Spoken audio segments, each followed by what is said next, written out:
police dog suddenly sat on a stranger's backpack, and what officers found next shocked everyone. It wasn't aggression. It wasn't a standard alert. It was something completely unprecedented. Something that defied all her training and suggested she was detecting a threat so severe that she had to act in a way no one had ever taught her to act. But here's what makes this story extraordinary. One single moment of instinct didn't just stop a crime. It prevented a tragedy so massive that 50 human beings would still be alive today because of what happened in the next 5 minutes. Officer Marcus Chen had been walking these same streets for 7 years. 7 years of identical mornings, identical routes, identical routines, 7 years of predictability that had become the backbone of his existence. He'd wake up at 5:47 a.m., not 5:45, not 5:50, but 5:47. He'd shower with the water temperature set to exactly the same level every single day.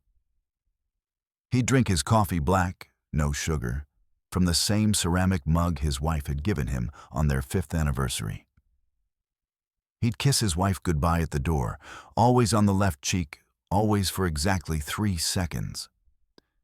He'd drive to the precinct in exactly 18 minutes, taking the same route, stopping at the same traffic lights, parking in the same spot. And then he'd clip the leash onto Scout's collar and begin another day that looked exactly like the one before it. This wasn't laziness or lack of imagination. This was the life of a man who had found peace in routine. A man who understood that predictability was a form of control.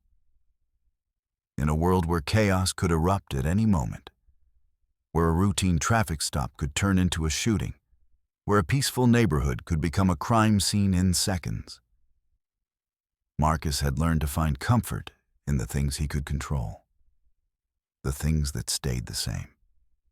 Scout was a German shepherd, 3 years old, certified in narcotics detection, explosives detection, and general patrol. She had the kind of nose that could detect a single grain of cocaine hidden inside a sealed container buried 6 feet underground. She could identify the presence of explosives from a distance of 50 yards. She had completed her training with the highest marks in her class. She was, by every measure, a perfect police dog. Marcus had trained her himself. He'd spent countless hours working with her, building trust, establishing communication, teaching her to understand the subtle signals that would guide her through dangerous situations. He knew her better than he knew most people. He understood her moods, her fears, her strengths. She was more than a partner. She was family. But on this particular morning, October 14th, a Tuesday, something was different. Marcus didn't notice it at first. He was thinking about his daughter's soccer game that evening. Sarah was 12 years old, and she'd been asking him for weeks if he could make it to this particular game. He'd promised her he would. He'd promised that nothing would get in the way. He was thinking about whether he'd be able to leave the precinct on time. He was thinking about whether he should bring flowers to give her after the game. He was thinking about nothing in particular, which is exactly what happens when you've done the same thing for 7 years. Your mind wanders to the things that matter most, and the routine becomes automatic. They started their patrol at 8:30 a.m., moving through the downtown Portland streets with the kind of casual confidence that comes from knowing every corner, every alley, every face. The morning was cool. The sun was breaking through the clouds in that particular way that only happens in the Pacific Northwest. Soft, diffused, almost ethereal. It was the kind of morning that felt safe, predictable, normal, the kind of morning where nothing bad ever happened. But Scout's behavior was shifting. Marcus felt it first in the tension of the leash. Scout wasn't pulling forward with her usual eagerness. Usually she was excited about patrol. She loved the work, She loved the stimulation of detecting narcotics, the satisfaction of alerting to a find, the reward of praise and play that came after a successful detection. But today, her energy was different. She was alert. Her ears were up. Her entire body was tense with focus. Her nose was working overtime, that distinctive sniffing pattern that Marcus had learned to recognize over 3 years of partnership. Not the casual sniffing of a dog enjoying the morning air. Not the exploratory sniffing of a dog investigating interesting smells. This was focused, intentional, deliberate. This was Scout in active detection mode. "What is it, girl?" Marcus whispered, his hand tightening slightly on the leash. His voice was calm, but his mind was already shifting into alert status. After 7 years on the force, he knew the signs. He knew when something was about to happen. Scout didn't respond with her usual behavior. She didn't bark. She didn't pull toward a specific location with the frantic energy of a dog who had found something. Instead, she just slowed down. Her pace became deliberate, measured, controlled, like she was being drawn towards something invisible, like some ancient instinct was overriding her training and pulling her in a direction she didn't fully understand herself. They turned onto Burnside Street. The morning crowd was beginning to build. Office workers heading to their jobs, their faces buried in their phones, their minds already at their desks. Homeless individuals settling into their spots for the day, arranging their possessions, preparing for another day of survival on the streets. Street vendors setting up their carts, the smell of fresh coffee and pastries filling the air. The usual Portland morning symphony of urban life. The comfortable chaos of a city waking up. And that's when Marcus saw him. A man in his mid-30s, sitting on a bench near the Central Plaza. Nothing remarkable about him at first glance. Brown jacket, worn at the cuffs. Faded jeans with a hole in the left knee. A backpack beside him on the bench, the kind you could buy at any outdoor supply store. He looked like 100 other people Marcus had seen 1,000 times before. He could have been anyone. A traveler waiting for a bus. A homeless person resting for a moment, a college student between classes. Nothing about him screamed danger. But Scout saw something different. Her entire body tensed. Every muscle became rigid. Her nose lifted slightly, catching something in the air that human senses couldn't detect. And then, something Marcus had never witnessed in 3 years of working with her, she began to pull. Not aggressively, not with the frantic energy of a dog detecting something dangerous that she wanted to warn her handler about. Instead, it was almost like she was being magnetized toward this man and his backpack. It was like an invisible force was drawing her forward, and she had no choice but to follow it. Marcus's instincts kicked in. After 7 years on the force, after thousands of patrols, after hundreds of arrests, after countless situations where his gut feeling had proven to be absolutely correct, he knew when something was wrong. And right now, everything about Scout's behavior was screaming that something was very, very wrong. He slowed his pace. He pretended to check his phone, scrolling through messages he wasn't actually reading. He positioned himself at an angle where he could observe the man without being obvious about it. He wanted to understand what Scout was detecting before he made any moves.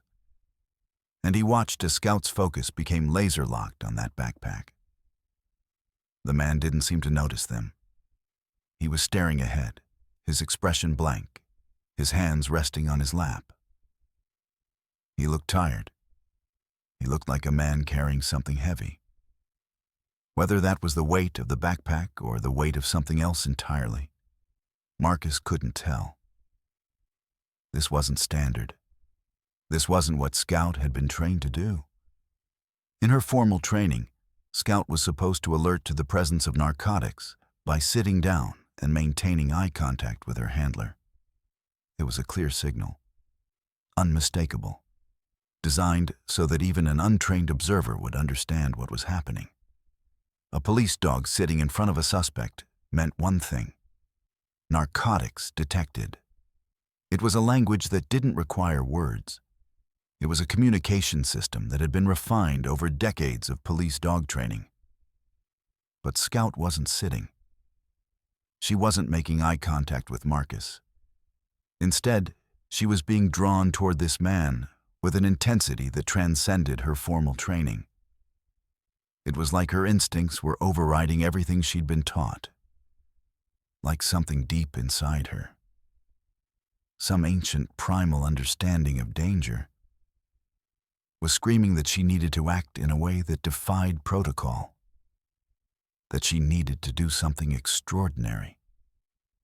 Marcus felt his heart rate increase. He could feel the adrenaline beginning to pump through his veins. He'd learned to trust Scout's nose over the years.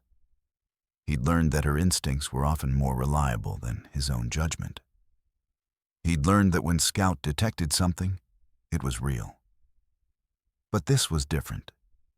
This was unprecedented. This was Scout acting in a way he'd never seen before. "Easy, Scout," he said quietly, keeping his voice calm even as adrenaline began to flood his system. His hand remained steady on the leash, but his mind was racing. "What are you trying to tell me?" And that's when Scout made a decision that would change everything. A decision that would save lives. A decision that would prevent a tragedy so massive that the full scope of it wouldn't be understood for months to come. A decision that would prove, beyond any doubt, that sometimes the most extraordinary acts of heroism come from the most unexpected places. But Scout wasn't about to let this moment pass like any other. Scout didn't hesitate. In one fluid motion that seemed to defy the laws of physics, she launched herself forward. Not at the man, not in aggression. Instead, she leapt directly onto the backpack with her full body weight, pinning it to the bench with a force that would have knocked the air out of anyone standing nearby. It happened so fast that Marcus barely had time to process what was occurring. One moment, Scout was walking beside him. The next moment, she was airborne. The leash jerked hard in his hand, nearly pulling him off balance. His instincts kicked in immediately. He braced himself, dug his heels into the pavement, and held firm. The man on the bench jolted upright, his blank expression transforming into shock. "What the?" he started to say. But his words were cut short as Scout settled her full weight onto the backpack, her body rigid, her eyes locked on the bag with an intensity that was almost frightening. "Scout, down," Marcus commanded. But even as he said it, he realized something was wrong.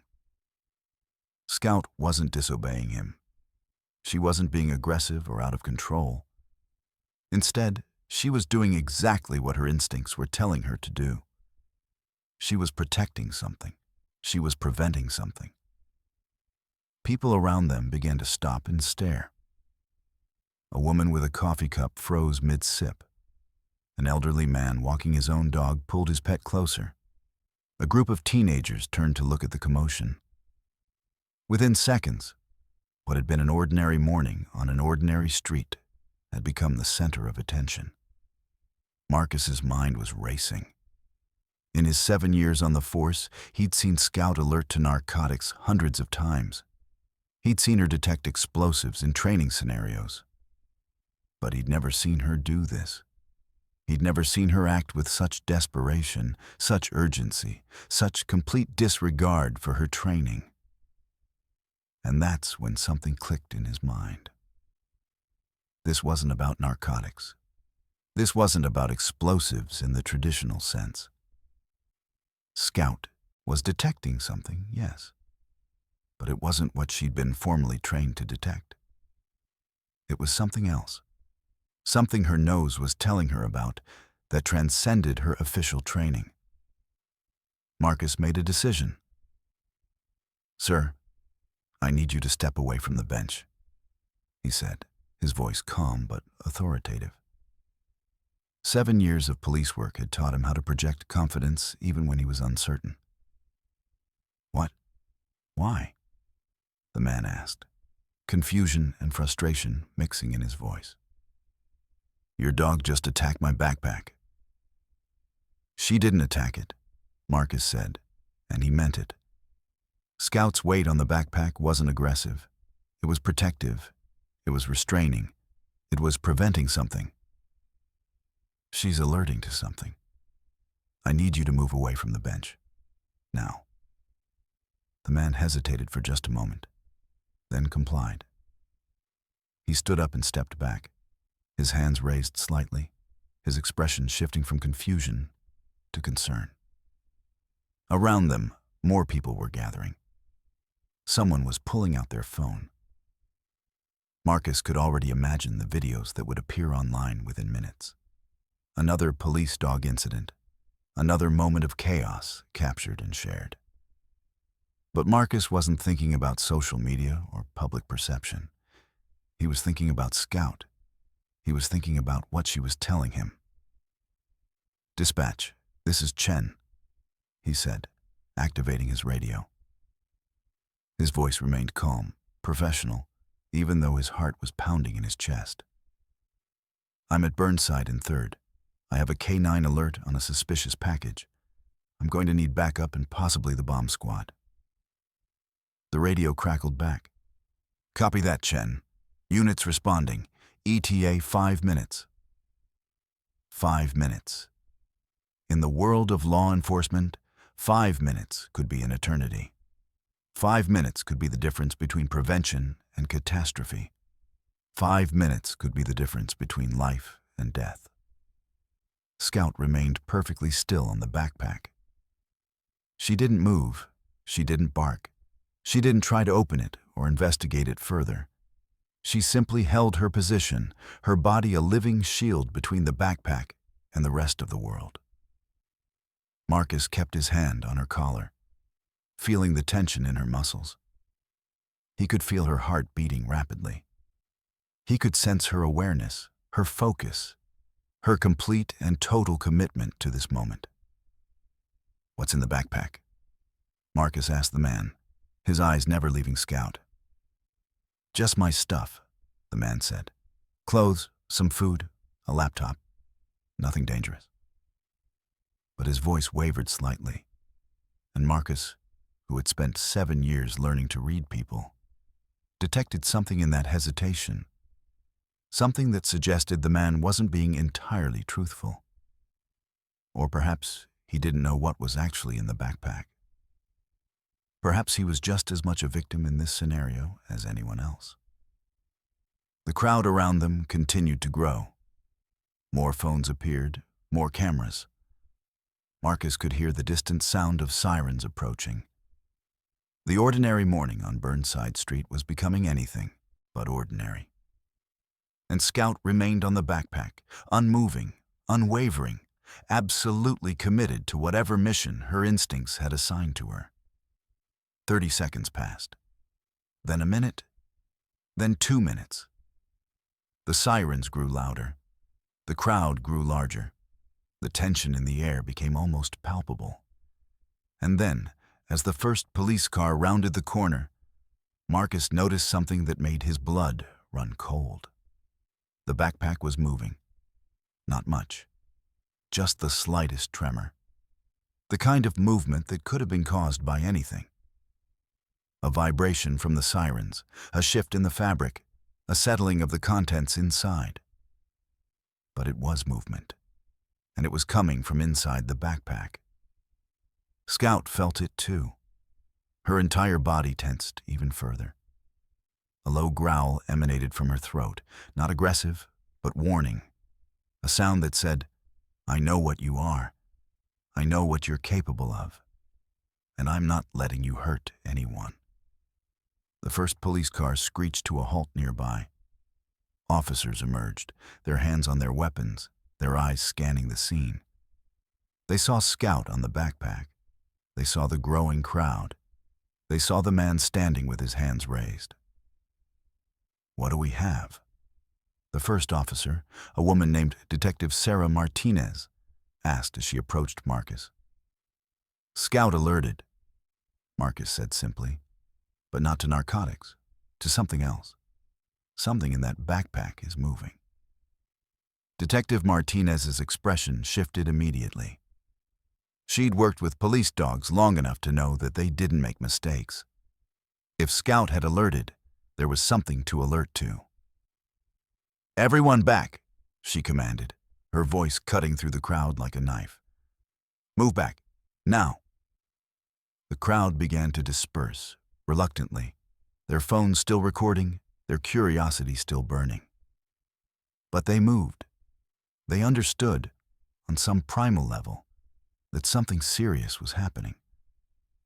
And Scout remained on the backpack, her body a living barrier between danger and the innocent people around her. "We need the bomb squad," Detective Martinez said into her radio. "And we need them now." The response came back immediately. "Bomb squad is en route. ETA 3 minutes. 3 minutes. In the world of explosives detection, 3 minutes could be the difference between everything and nothing.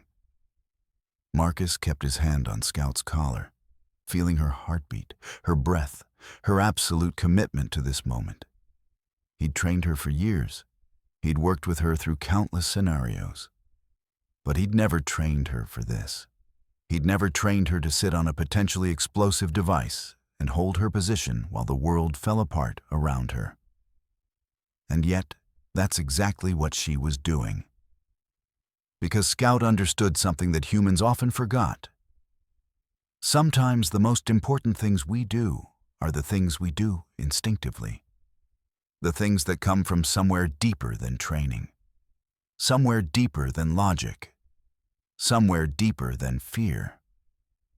Scout understood that, in this moment, her body was the only thing standing between a tragedy and a miracle. And she was absolutely, completely, utterly committed to making sure that miracle happened. But what Scout was protecting them from was something none of them could have imagined. As the seconds ticked away, the tension in the air thickened, becoming almost suffocating. The gathered crowd had transformed from curious onlookers into anxious spectators, their whispers filling the air with a sense of dread. Marcus could feel their eyes on him, on Scout, and on the backpack that seemed to hold the weight of the world. The sirens faded into the background, replaced by the sound of heavy boots on pavement as the bomb squad arrived. 2 officers stepped out of their specialized vehicle, clad in protective gear that made them look like astronauts preparing to enter an alien world. They surveyed the scene with practiced efficiency, their expressions shifting into professional concern as they approached. "What's the situation?" One of them, a tall man with a serious demeanor, asked Detective Martinez. "Canine alert on the backpack," she replied, her voice steady. "It's moving. We have no idea what's inside, but we're treating it as a potential explosive device." The bomb technician nodded, his eyes narrowing as he focused on Scout, who remained firmly planted on the backpack, her demeanor unwavering. "Good girl," he murmured to her, recognizing the weight of her commitment. "We'll take it from here." Marcus felt a surge of pride as he watched Scout. She wasn't just a dog to him. She was a partner, a protector, and now she was a hero. He couldn't shake the feeling that whatever was in that backpack was significant, perhaps even catastrophic. "Get everyone back another 50 feet, the technician instructed, gesturing to the crowd. "We need a clear perimeter." The officers began to usher people away, creating a larger buffer zone while the bomb squad prepared to assess the situation. Marcus remained close to Scout, his hand still on her collar, providing her with reassurance as the world around them grew increasingly chaotic. "Scout, stay," he whispered, his voice low and steady. despite the rising tension in his chest. She responded with a slight tilt of her head, her focus unwavering. She was determined to protect, to serve, to do what she had been trained to do. The bomb technician approached the backpack with a cautious demeanor, kneeling down to inspect it from a safe distance. He carefully extended a specialized tool designed for detecting explosives, ensuring that he wouldn't set off any hidden devices. The crowd watched in silence, breaths held, as the atmosphere crackled with anticipation. Time seemed to stretch as the technician worked meticulously. He scanned the bag for any signs of danger, any indication that it might contain explosives. Marcus could see the tension in the technician's jaw, the way he moved with the careful precision of someone who understood the gravity of the moment. After what felt like an eternity, the technician reached for the zipper of the backpack. "I'm going to open it," he called out, his voice steady but laced with urgency. "Everyone, stay back." Marcus's heart raced. Scout remained still, her body tense, ready to respond at a moment's notice. She was a sentinel, a guardian, waiting for the signal to act. With a swift motion, the technician unzipped the backpack and pulled it open. The crowd gasped collectively as the contents were revealed. Clothes, a laptop, and scattered personal items. Nothing inherently dangerous at first glance. But beneath the clothing, something caught the technician's eye. A small cylindrical object was nestled among the belongings, its shape unmistakable. "Is that?" one of the officers began, but the technician quickly cut him off. "Clear the area," he shouted. "This is a potential bomb." Panic rippled through the crowd, and Marcus felt his stomach drop. The realization that they were only moments away from disaster sent a chill through him. He could see the technician's hands moving quickly now, pulling out the cylindrical object with a firm grip. It was a device, clearly homemade, with wires protruding from it, a timer ticking ominously, counting down the seconds. "Everyone back! Move!" the technician barked, his voice cutting through the chaos. Marcus felt a surge of adrenaline as he instinctively began to pull Scout back. But she resisted, refusing to leave her post. "Scout, come!" he commanded, urgency rising in his tone. But she only turned her head slightly, eyes locked on the technician, as if to say, "I can't abandon my duty now."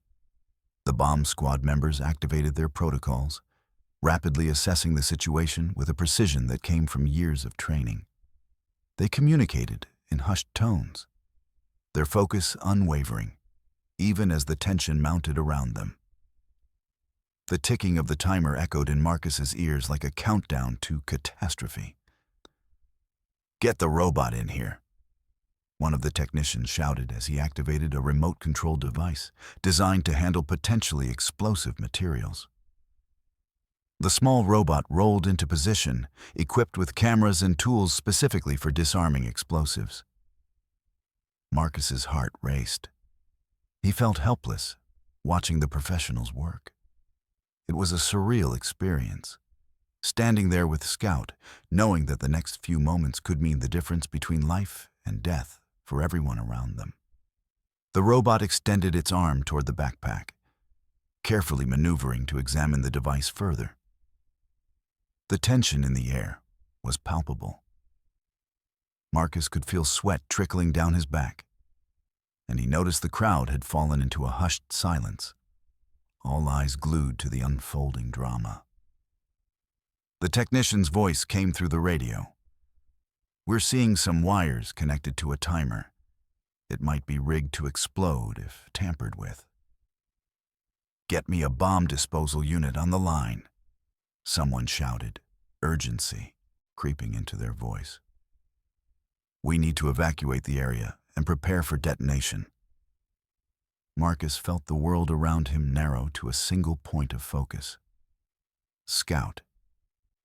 She was still anchored to that backpack, her resolve unwavering. It was as if she knew that every second mattered, that every heartbeat could change everything. As the robot continued its work, the tension reached a fever pitch. The timer ticked down, each second echoing like a drumbeat of impending doom. Marcus found himself holding his breath, willing the technicians to succeed. And then, just as the robot was about to make contact with the device, Scout suddenly lunged forward, breaking free from Marcus's grasp. She bounded toward the backpack, startling everyone around her. "Scout, no!" Marcus shouted, panic flooding his voice as he lunged after her, but it was too late. In one swift motion, she positioned herself over the backpack, her body a protective shield. Her instinct kicked in, and she growled low and fierce, her presence commanding attention. "Get that dog back!" an officer yelled, but Marcus was already rushing forward, his heart pounding. "Scout, come!" he pleaded, fear gripping his chest. But she wouldn't budge. She was determined to protect, to serve, to do what she instinctively knew was right. In that moment, everything changed. The tension in the air shifted, and Marcus realized that Scout wasn't just a police dog. She was a guardian, a protector, a force of nature. She understood something that no one else did. She was willing to risk everything to keep them safe. The bomb technician's eyes widened as he realized the implications of Scout's actions. "If she senses something, we need to listen to her," he shouted, urgency in his voice. The robot halted, its mechanical arm poised over the backpack, waiting for further instructions. The crowd held its breath, watching as the tension hung in the air like a storm cloud ready to burst. "Scout, stay," Marcus commanded, desperation in his voice. But she stood firm, her body a sentinel, ready to protect, ready to act, ready to face whatever danger lay ahead. In that moment, amidst the chaos and uncertainty, Marcus understood the true power of instinct. It was a force that transcended training, a primal understanding that connected them all in a way that words could never capture. As the seconds continued to tick down, Marcus realized that they were all part of something larger than themselves. A battle against fear, against danger, against the unknown. And Scout was leading the charge. But as they faced impending disaster, Marcus knew that the true test of courage was still to come. The world seemed to pause in that singular moment. The ticking of the timer became the only sound that mattered, drowning out the distant traffic, the whispered conversations of the crowd, and even Marcus's own ragged breathing. He stood frozen, watching Scout maintain her position over the backpack, her body rigid with purpose. "Everyone, I need absolute silence," the lead bomb technician commanded, his voice cutting through the chaos like a knife. The crowd immediately quieted, understanding the gravity of the situation. Even the distant sirens seemed to fade into the background. Marcus's mind raced through countless scenarios. Scout had never been trained for this.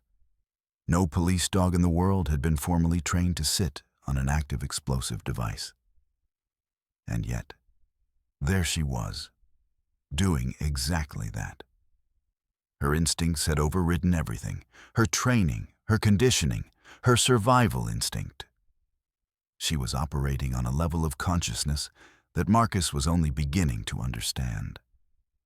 The bomb technician moved with deliberate slowness, his hands steady despite the adrenaline that must have been coursing through his veins. He activated a specialized scanner, designed to analyze the composition of the device without making physical contact.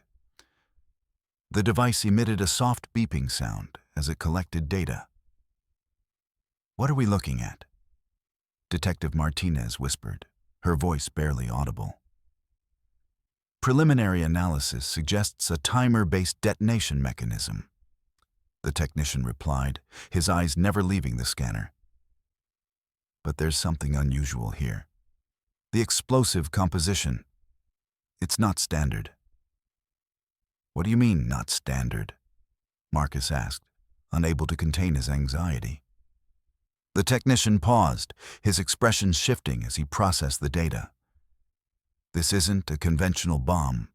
The explosive material is unstable, highly unstable. Any sudden movement, any vibration, any change in temperature could trigger detonation. Marcus felt his blood run cold. Scout's weight on the backpack was the only thing keeping the device stable. Any attempt to move her, to remove the backpack, to even breathe too heavily could set it off. She was, quite literally, the only thing standing between them and catastrophe. How much time? Detective Martinez asked, her professional composure barely masking the fear beneath. The technician's jaw tightened. Based on the timer mechanism, we have approximately 4 minutes and 30 seconds before detonation. 4 minutes and 30 seconds. In the grand scheme of human existence, it was nothing. A blink of an eye, a heartbeat stretched across eternity. But in the context of a bomb squad's work, it was both an eternity and a death sentence. "We need to evacuate the area," one of the officers said. But the technician quickly shook his head. "Evacuation will take longer than we have," he said grimly. "And any movement could destabilize the device. Scout's weight is the only thing keeping it in equilibrium. If she moves, if we try to move her, the entire mechanism could shift." Marcus looked down at Scout, seeing her with new eyes. She wasn't just a police dog anymore. She was a human shield, a sacrifice waiting to happen. The realization hit him like a physical blow. "There has to be another way," Marcus said, his voice breaking slightly. "We can't just—" "We're not giving up," the technician interrupted, his eyes fixed on the device. "But we need to work fast, and we need to work smart." The technician pulled out a specialized tool from his kit, a device designed to neutralize explosive mechanisms without triggering them. It was a delicate instrument, requiring precision, focus, and nerves of steel. He began to carefully examine the timer, looking for any potential way to disarm it. "Scout," Marcus whispered, kneeling down beside her while maintaining a safe distance from the backpack. "You're such a good girl. You're so brave. Just a little longer, okay? Just hold on a little longer." Scout's ears twitched at the sound of his voice, but her body remained perfectly still. She was in a state of complete focus, a zen-like awareness that transcended fear or pain. She was doing what she had been born to do: protect, serve, sacrifice. The technician's hands moved with surgical precision as he worked on the timer mechanism. Sweat beaded on his forehead, and Marcus could see the tension in his shoulders, the weight of the moment pressing down on him like an invisible force. 2 minutes and 40 seconds, the technician announced, his voice steady despite the mounting pressure. Around them, the world continued to move in slow motion. Officers had established a perimeter, keeping the crowd at a distance. News helicopters circled overhead, their cameras capturing every moment of the unfolding drama.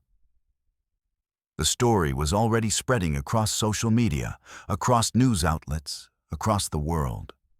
A police dog, standing on a bomb, in the middle of downtown Portland. But Marcus didn't care about any of that.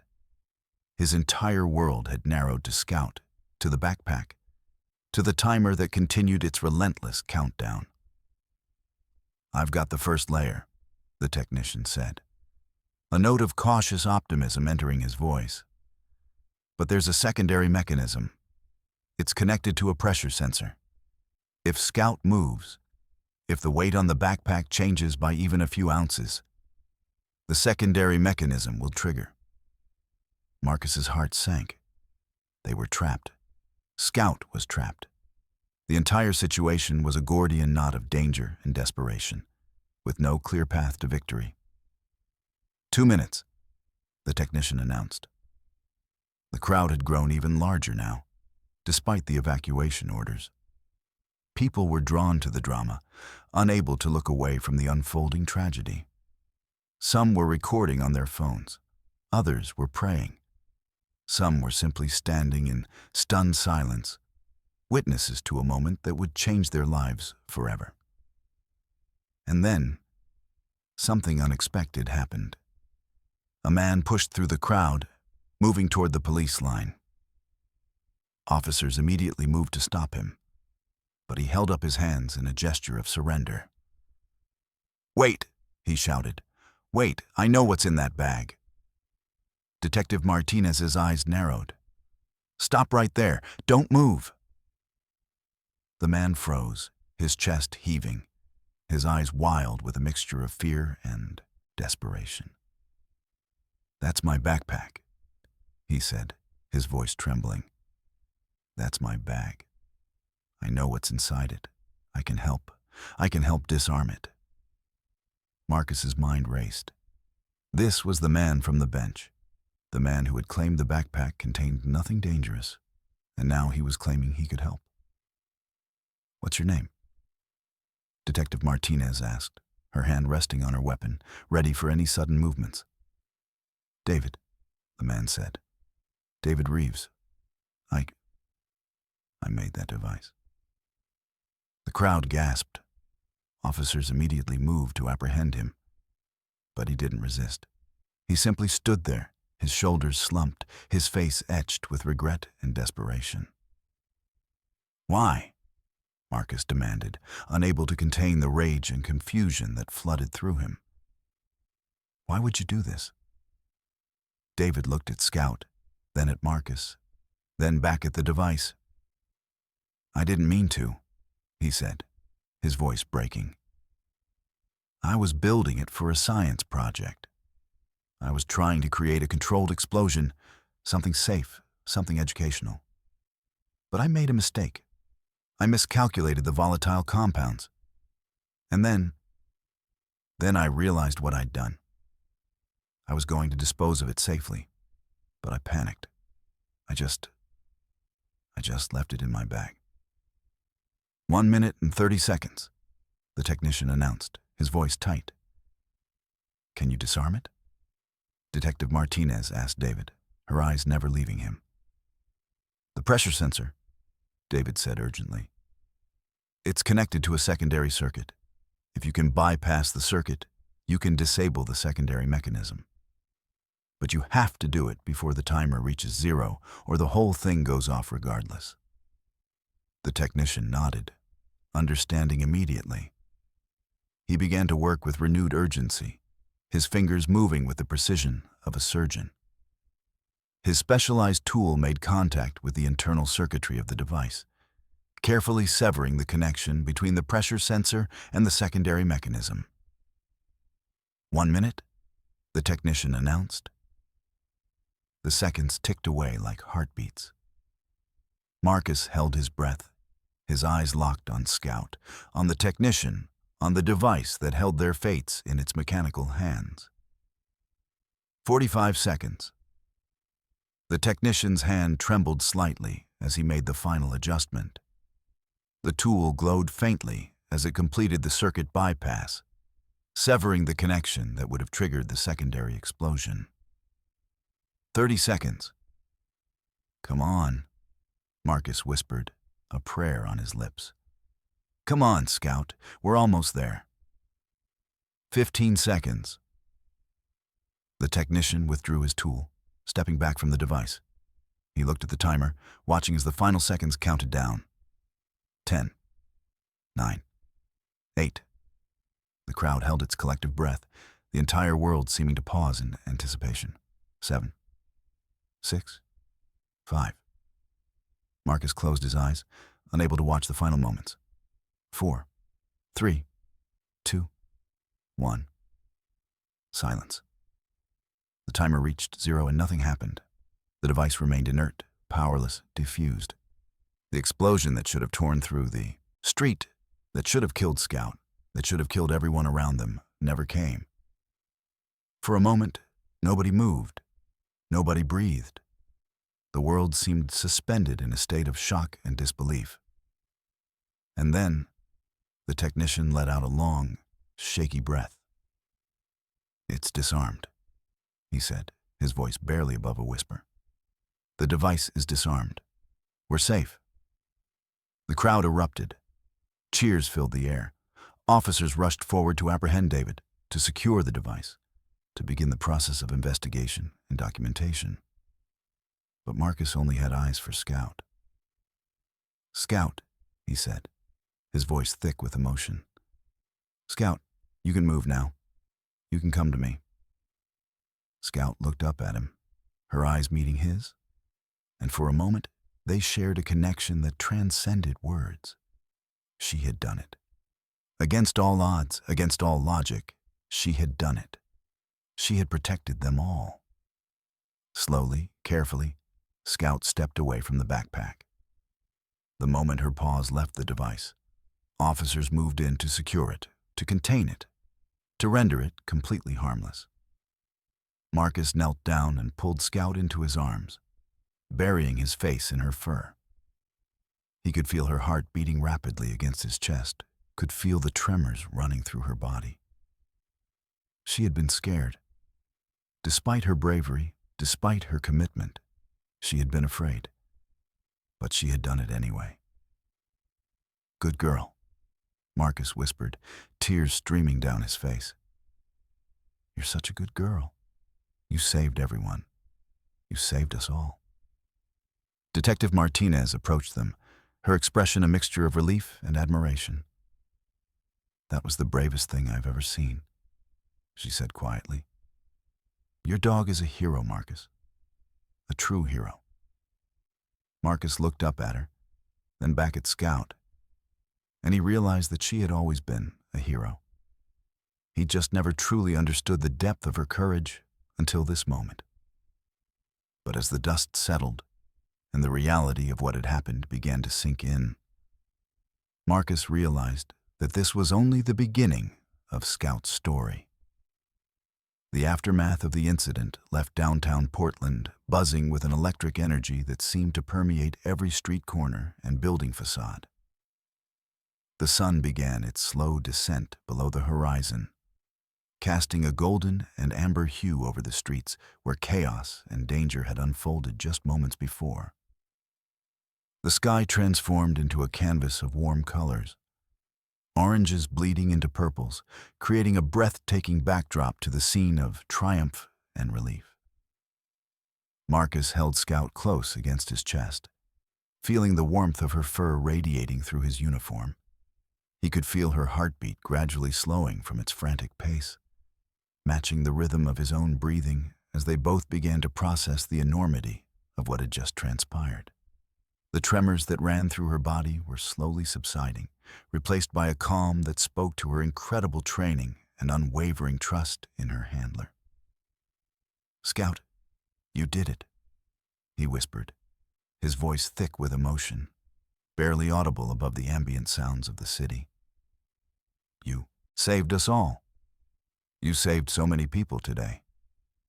He pressed his face against her head, breathing in her familiar scent, a mixture of her natural fur and the faint trace of the shampoo used at the police station's K9 facilities. It was a grounding scent, one that brought him back to the present moment and away from the what-ifs that threatened to consume his thoughts. Around them, the scene was one of controlled chaos. Officers in their distinctive uniforms were busy securing the perimeter, placing yellow caution tape around the area where the backpack had been located. The bomb squad members were meticulously documenting every detail of the device, photographing it from multiple angles, making notes about its construction and composition. Other officers were moving through the crowd, taking statements from witnesses who had been present for the extraordinary events. Detective Martinez had taken charge of the scene with her characteristic efficiency and calm demeanor. She was coordinating with the bomb squad technicians, ensuring that the device was properly secured and that all evidence was carefully preserved. Her sharp eyes moved constantly, assessing the situation, making sure that every detail was accounted for. She also worked to ensure that David, the man who had inadvertently caused the crisis, was safely detained but treated with the care and respect necessary to prevent any further panic or misunderstanding. As Marcus looked around the transformed downtown area, he noticed the crowd beginning to gradually disperse. Some people moved reluctantly, clearly reluctant to leave the scene of such extraordinary events. Others hurried away, eager to escape the intensity and return to their normal routines. The faces of those remaining were a complex blend of awe, relief, gratitude, and curiosity. Some people were still filming the aftermath on their phones, eager to capture the story that would undoubtedly make headlines across local and possibly national news outlets. The narrative of the heroic police dog and her dedicated handler would spread quickly through social media platforms, becoming part of the lore and folklore of the city. Detective Martinez eventually made her way through the crowd toward Marcus and Scout. Her expression, a carefully balanced mix of admiration, professionalism, and genuine respect. She had been in law enforcement for nearly 20 years, and she had seen many brave acts. But what she had witnessed today transcended the ordinary boundaries of courage. "Chen," she called out as she approached him, her voice carrying a note of warmth beneath its professional tone. "You and Scout did an incredible job today. I don't think anyone else could have handled that situation as well as you two did. The way you remained calm, the way you trusted Scout's instincts, and the way Scout responded, it was extraordinary." Marcus looked up at her, still cradling Scout in his arms. "Thanks, Sarah," he replied, his voice still carrying the weight of the adrenaline that had flooded his system. But it was all her. She knew what to do instinctively. I've never seen anything like it. It was as if she understood the gravity of the situation on a level that goes beyond her training. Of course she did, Martinez agreed, moving closer to Scout and gently scratching under her chin. But your bond with her made all the difference. Dogs can sense their handler's emotions, can pick up on subtle cues in your body language and tone of voice. The fact that you remained calm and confident gave Scout the confidence to do what she did. She trusted you completely, and that trust was the foundation for her heroic actions. Marcus nodded slowly, absorbing her words. The bond he shared with Scout was unlike anything he had experienced before. It was a connection forged through countless hours of training, shared experiences, and an unspoken understanding that transcended words and language. It was something that couldn't be taught in a classroom or learned from a manual. It had to be lived, experienced, and nurtured through dedication and commitment. I've already filed the initial report. Martinez continued, her professional demeanor returning.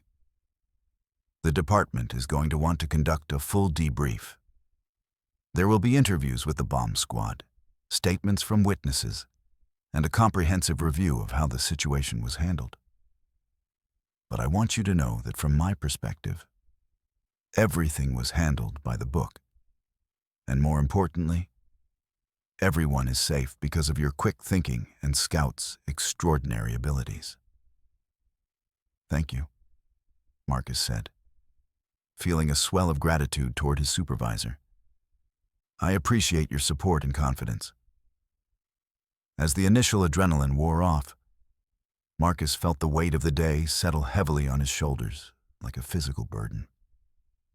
The chaos and intensity of the past few hours had taken a significant toll on his mental and physical reserves.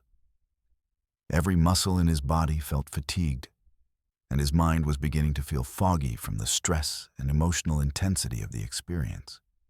He knew that he needed to check in with his team and ensure that everything was properly wrapped up and documented before he could allow himself to rest. "Let's head back to the station, Scout," he said, gently ruffling her fur and looking into her eyes. "You deserve a good rest after everything today. You've earned it." Scout looked up at him with bright, intelligent eyes that seemed to glow in the fading light. Her tail wagged slightly despite the earlier tension and stress she had endured.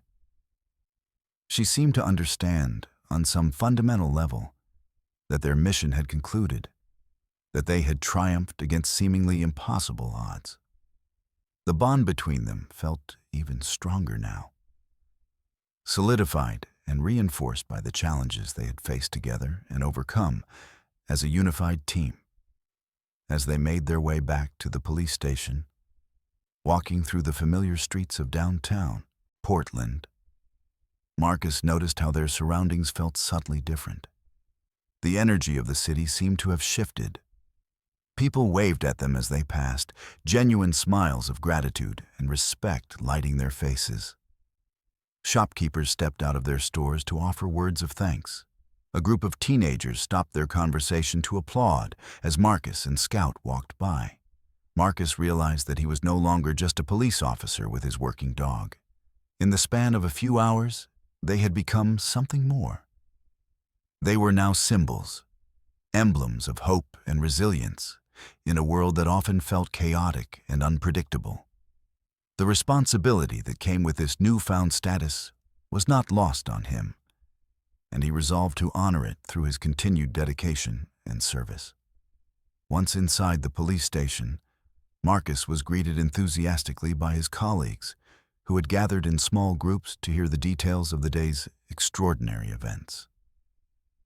The atmosphere was electric, filled with excitement, relief, and the kind of camaraderie that comes from sharing in a significant victory.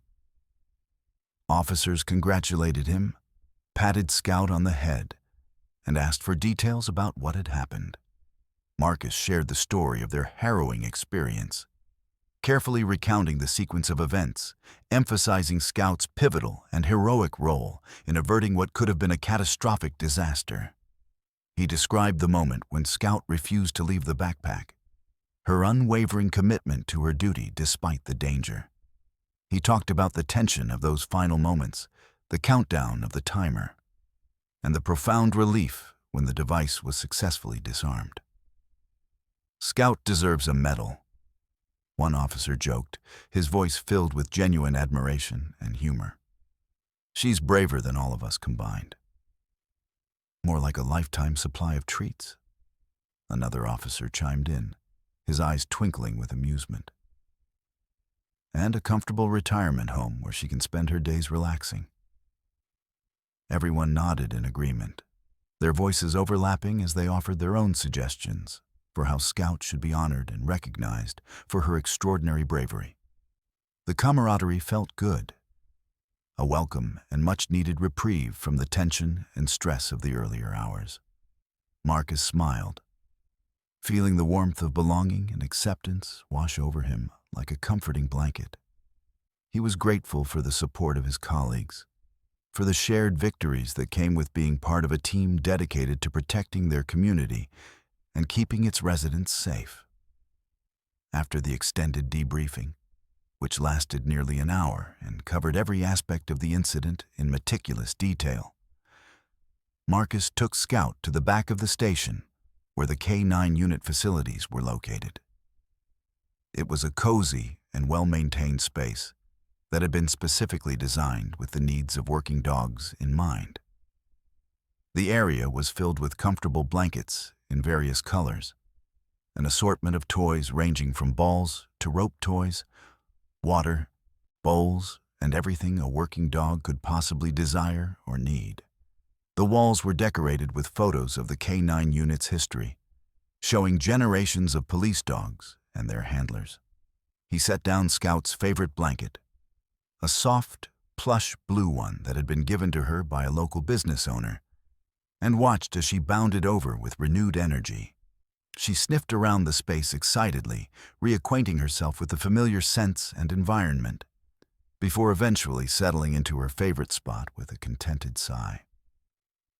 "You did amazing today, girl," he said, kneeling beside her and scratching gently behind her ears, exactly the way she liked it. "I'm so incredibly proud of you. You showed more courage today than most humans will show in their entire lives." Scout looked up at him, her big brown eyes filled with trust, affection, and a kind of wisdom that seemed to transcend her canine nature. It was a look that spoke volumes without words, a reminder of the unbreakable bond they shared. In that moment, Marcus knew with absolute certainty that they were not just a team. They were family in the truest and deepest sense of the word. As the night wore on and the station gradually quieted down, Marcus remained with Scout, sitting beside her as she dozed. He reflected on the day's events, turning them over in his mind like pieces of a puzzle. The intense moments of fear and uncertainty were still fresh in his mind, vivid and immediate. But the overwhelming sense of relief and gratitude began to gradually overshadow them, like clouds parting to reveal the sun. He realized that the experience had changed him in ways he couldn't yet fully articulate or understand. Something fundamental had shifted within him, a deepening of his understanding of his role and his relationship with Scout. The incident had brought to light the unpredictable and often dangerous nature of his job, the constant ebb and flow of danger that lurked in every corner of the city, waiting for the moment to strike. But it also illuminated the profound and unshakable connection he had with Scout and the critical importance of trust, both in one another and in the people they served. It reinforced his belief that their work mattered, that their presence in the community made a tangible difference in people's lives. The next morning, as the sun rose over Portland and painted the sky in shades of pink and gold, the news broke across every media platform. Headlines blared in bold letters about the heroic police dog and her dedicated handler who had thwarted a potential disaster in downtown Portland. Videos circulated rapidly across social media platforms, showcasing Scout's incredible bravery and Marcus's unwavering support and calm demeanor under pressure. News anchors discussed the incident with a sense of wonder and admiration, replaying footage of the event multiple times throughout their broadcasts. The public response was overwhelmingly positive and heartwarming. The community rallied around Marcus and Scout, showering them with praise, admiration, and genuine gratitude. Local businesses began offering discounts to show their appreciation. The police department received countless calls and emails from citizens expressing their thanks and support. Scout's photograph appeared in newspapers, on websites, and across television screens. As the days passed and then weeks, the narrative continued to grow and evolve. Marcus and Scout became local heroes, their story a beacon of hope in a world that often felt chaotic and uncertain. Schools across the city invited them to speak to students about the importance of training, dedication, and the human-animal bond. Community events celebrated their bravery, and local businesses competed to offer them discounts and special recognition. The police department capitalized on the positive publicity, using the incident as an opportunity to highlight the importance of the K9 unit and the incredible work that these dogs and their handlers do on a daily basis. Marcus was invited to speak at police academies and training programs, sharing his experience and the lessons he had learned. But amidst all the accolades, the attention and the celebration, Marcus remained grounded and humble. He understood that their work was far from over, that the challenges and dangers they faced were ongoing and ever-present. Every day brought new challenges, new threats, and new opportunities to protect and serve the community. The bond he shared with Scout was a constant reminder of the responsibility they bore. not just to each other, but to the community that depended on them and trusted them to keep them safe. One peaceful evening, as they returned from a community event where they had been celebrated by local school children and their families, Marcus took a moment to sit on a park bench with Scout. The sun was setting, casting a warm and golden glow over the landscape, painting everything in shades of amber and orange. The air was cool but not cold, carrying the scent of autumn leaves and the earth. Children played nearby on the grass, their laughter echoing through the park like music. A group of teenagers tossed a frisbee back and forth. An elderly couple walked hand in hand along a nearby path. Dogs of various breeds and sizes played together in the designated dog area, their owners watching with smiles on their faces. "Look at them, Scout," he said, gesturing to the kids playing in the distance. "They're the reason we do what we do. They're the future of this city, and it's our job to make sure they grow up safe and secure." Scout rested her head on his knee, her eyes watching the children with a calmness and gentleness that soothed Marcus's soul and filled him with peace. She seemed to understand, on some fundamental and instinctive level, the importance of their work and the lives they were protecting. Marcus felt a sense of profound purpose wash over him, a reaffirmation of his commitment to the job, to Scout, and to the community they served. The challenges and dangers they had faced had only strengthened his resolve and deepened his understanding of what it meant to serve and protect. As they sat together on that park bench, with the city lights beginning to twinkle on in the distance and the stars emerging in the darkening sky, Marcus knew with absolute certainty that whatever challenges lay ahead, they would face them together. They were partners, a team forged in the fires of adversity and tempered by shared experiences. And together, they would continue to protect the city they loved with unwavering dedication and commitment. But as Marcus looked forward to a future filled with possibility and promise, he couldn't shake the persistent feeling that the real test of their bond, the ultimate challenge that would define their legacy, was still waiting for them somewhere in the shadows ahead. The days turned into weeks, and the initial excitement surrounding Marcus and Scout's heroic actions began to settle into the daily rhythm of life in Portland. The incident had become a part of the city's narrative, a story of bravery that would be shared and retold in community gatherings, schools, and even local news segments. Yet, amidst the accolades and admiration, Marcus felt a nagging sensation that lingered, an awareness of an impending challenge on the horizon. As the holiday season approached, the city transformed.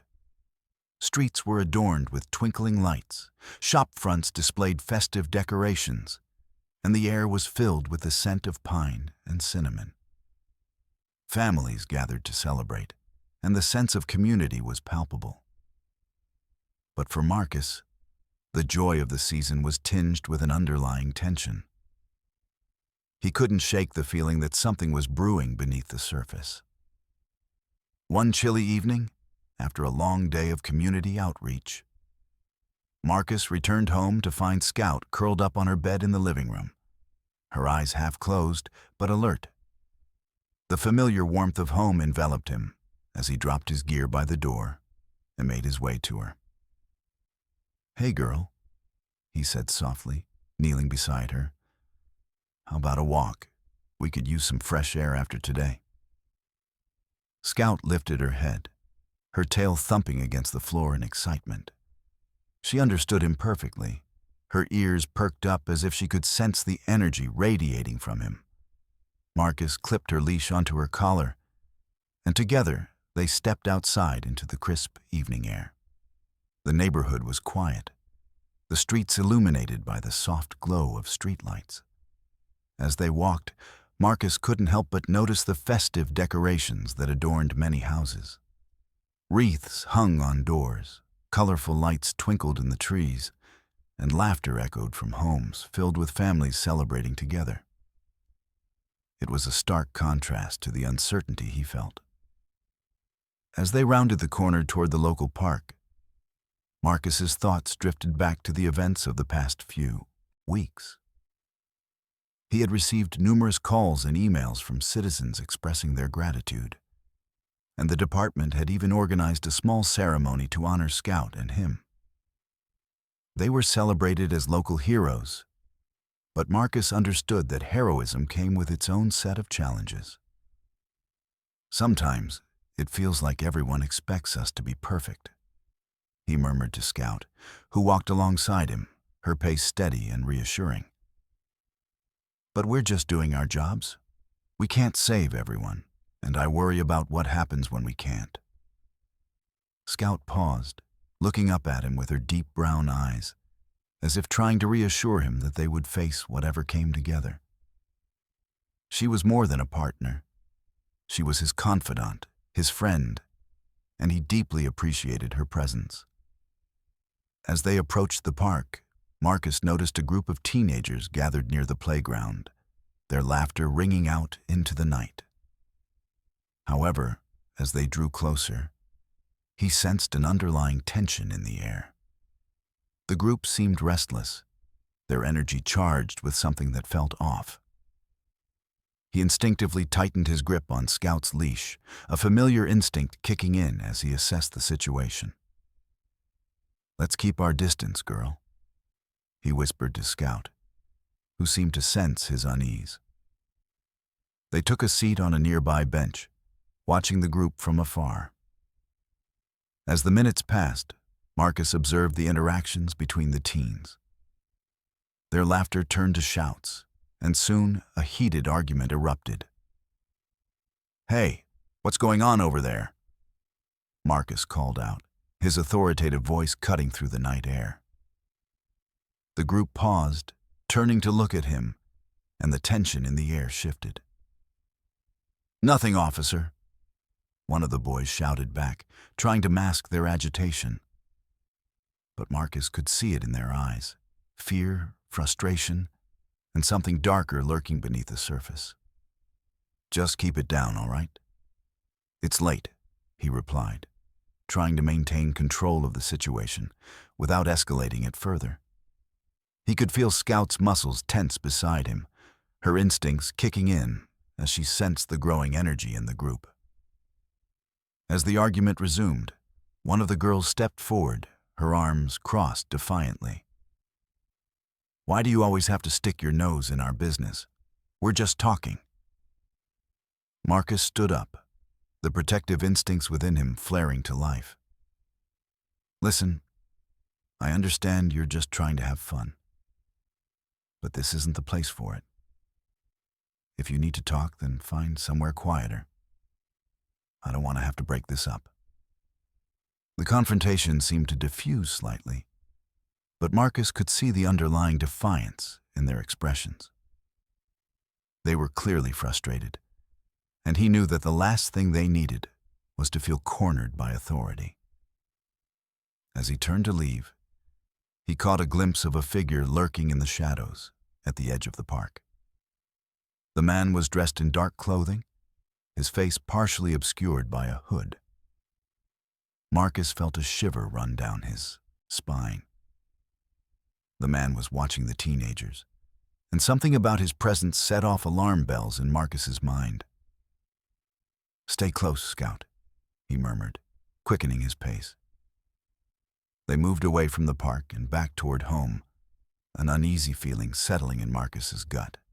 The man's demeanor and the tension among the teenagers felt like a warning sign, a reminder that not all was well in the city, despite the festive atmosphere. When they arrived home, Marcus locked the door behind them and settled down on the couch, Scout curling up beside him. He reached for his phone, scrolling through the news headlines. Most articles were filled with feel-good stories about the holiday season, community events, and local heroes. But he couldn't shake the feeling that something darker was brewing just beneath the surface. As he browsed, one headline caught his attention: Rising tensions in downtown Portland. Increased reports of gang activity. The article detailed a series of altercations that had occurred in the area over the past few weeks, culminating in several arrests. Marcus's heart sank. The very neighborhood he patrolled, the community he had dedicated himself to protecting, was facing challenges that seemed to be escalating. He glanced down at Scout, who looked up at him with her trusting eyes. "Looks like we might have our work cut out for us, girl." He sighed, scratching her behind the ears. "We can't let the bad guys take over our city. We have to stay vigilant." Scout responded with a soft wag of her tail, her presence a calming balm against the unease swirling in Marcus's mind. Together, they would face any challenges that arose. They were a team, and he knew they could handle whatever came their way. The next morning, Marcus arrived at the station early, the sun just beginning to rise and cast soft light through the windows. The atmosphere was buzzing with energy as officers prepared for the day ahead. He joined his colleagues in the briefing room, where Detective Martinez was outlining the day's priorities. "All right, team," she began, her voice strong and assertive. "We've received reports of increased gang activity in the downtown area. It's important that we remain vigilant and proactive in our patrols. I want us to be visible and engaged with the community. If anyone has information or encounters anything suspicious, I expect you to report it immediately." Marcus exchanged glances with Scout, who seemed to sense the shift in focus. He felt a surge of determination. They had faced danger before, and they would do so again. This time, they would be prepared. As the briefing concluded, Marcus felt a renewed sense of purpose. He and Scout would be on the front lines, ensuring the safety of their community. The bond they shared would guide them through whatever challenges lay ahead.